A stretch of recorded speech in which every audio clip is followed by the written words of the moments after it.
नमस्कार, मैं हूं अर्जुन निवासी और आप देख रहे हैं मुझे सॉरी टीवी से। Now CDS general Bipin Rawat की देहत को लेकर के वेरियस तरह की कॉन्स्पिरेसी थ्योरी चल रही है, जिसमें से अभी चाइना का जो माउथ पीस है ग्लोबल टाइम्स, उसने एक थ्योरी निकाली है। उसका कहना है कि जो इंडिया के स्ट्रेटेजिक थिंकर है ब्रह्मा चैलनी, उन्होंने एक ट्वीट किया था इसके रिगार्डिंग कि जनरल रावत साहब की तरह ताइवान के जनरल की भी डेथ हुई थी 2020 में, उनकी भी डेथ इसी तरह हेलीकॉप्टर क्रैश में हुई थी।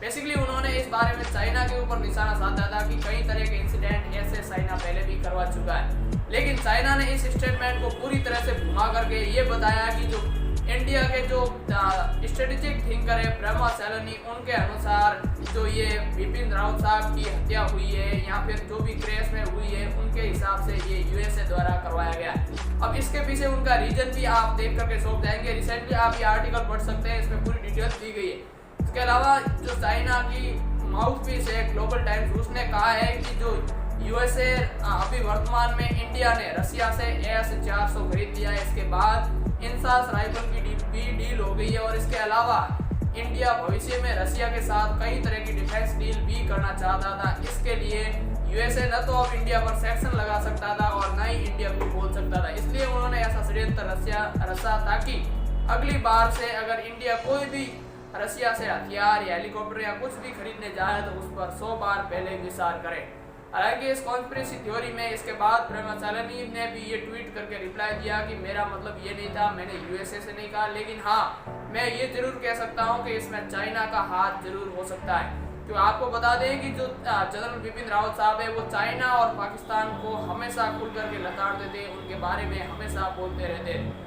आज इनकी मौत से 3-4 दिन पहले उन्होंने बायोलॉजिकल वॉरफेयर के बारे में भी बताया था। इसके अलावा 2+½ वॉरफेयर की भी एक थ्योरी दी थी। उनका कहना था कि दुश्मन सिर्फ देश के बाहर नहीं, देश के अंदर भी है। हालांकि उनकी मौत के बाद ये तो पता चल गया कि बहुत सारे दुश्मन देश के अंदर भी है जो उनके मरने की कामना कर रहे थे।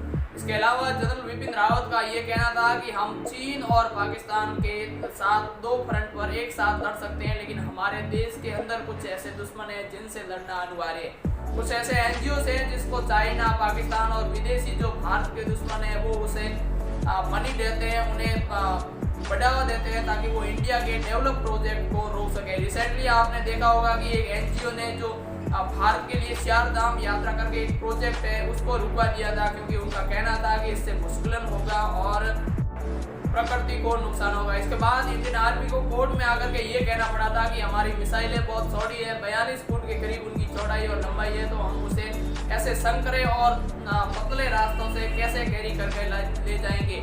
अब एक देश में आप जनरल बिपिन रावत की वो कही हुई बात एकदम बिल्कुल सही बैठती है, क्योंकि एक देश की जो डिफेंस खुफिया जानकारी है वो आकर के उन्हें सिविल कोर्ट में लेनी पड़ती है और इजाज़त लेनी पड़ती है कि हमारी मिसाइलें इतनी लंबी इतनी चौड़ी है, इसके लिए आप हमें इजाज़त दीजिए कि हम अपनी रोडें चौड़ी कर सकें। तो इसके बारे में आप अंदाज़ा लगा सकते हैं। बाकी जनरल बिपिन रावत साहब का आज अंतिम संस्कार किया जाएगा, तो हम सब उनको भावपूर्ण श्रद्धांजलि अर्पित करते हैं। जनरल बिपिन रावत जैसा जनरल भारत के इतिहास में शायद फिर कभी न आएगा, लेकिन उनके जो खाली पड़ा पद है सीडीएस का, चीफ ऑफ डिफेंस स्टाफ का, उसे जल्दी भरने की संभावना है। और हालांकि न्यूज़ और सूत्र ये भी बता रहे हैं कि जो जनरल मनोज मुकुंद नरवाने, उन्हें अगला चीफ ऑफ डिफेंस स्टाफ नियुक्त किया जा सकता है। हालांकि इन खबरों के बारे में हमारे पास कोई स्पष्टीकरण नहीं है, लेकिन जब भी कोई ऐसी न्यूज आएगी तो हम आपको तुरंत सूचित करेंगे। बाकी international relation, international military affair, political dispute के बारे में जानकारी पाने के लिए आप हमें सब्सक्राइब कर सकते हैं। हम यहाँ पर आपको पूरी फैक्ट के साथ जानकारी देंगे। बाकी चलते हैं, मिलेंगे नेक्स्ट वीडियो में, तब तक के लिए जय हिंद।